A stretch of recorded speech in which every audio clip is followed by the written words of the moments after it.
我而家目前喺我一個好朋友 wedding dinner 裏邊啦。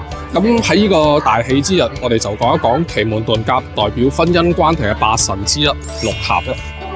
六合咧就主要代表感情、姻緣、婚姻同埋合作關係嘅。咁佢亦都係測算婚姻感情主要用神之一。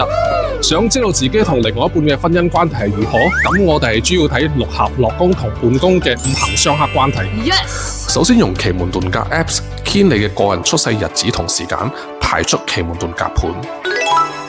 之後我哋根據你嘅八字揾出日柱嘅天干，再根據你嘅日天干喺奇門遁甲盤揾出你嘅本宮位置。揾到你本宮嘅位置之後，下一步就係揾出六合嘅所在位置啦。喺奇門遁甲9宮地盤，每一個宮位都有相對嘅五行屬性，即是係木、火、土、金、水。如果你嘅六合落宮係生你嘅本宮嘅話，哇，恭喜你！你嘅感情生活係相當幸福美滿，而且你會發覺你嘅另外一半係非常之寵愛你，處處呵護同關心你。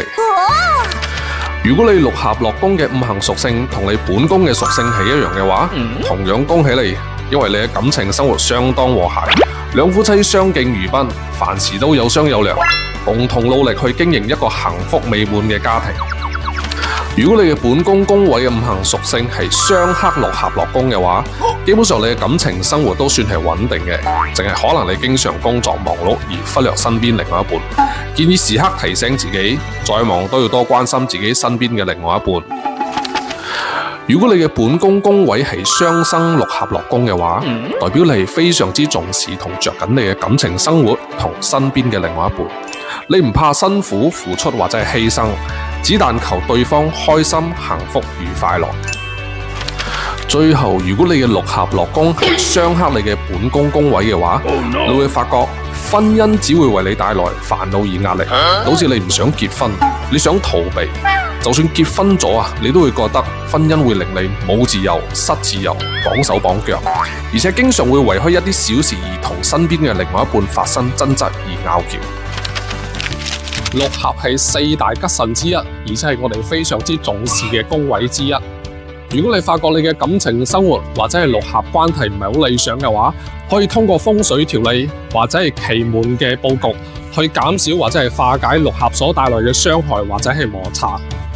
同時我都祝天下有情人終成眷屬，白頭偕老，永結同心，恭喜恭喜啊！如果你有風水問題，或者你想買屋、買鋪頭，甚至乎賣廠，都歡迎你聯絡我 Jackie。記得關注再走哦。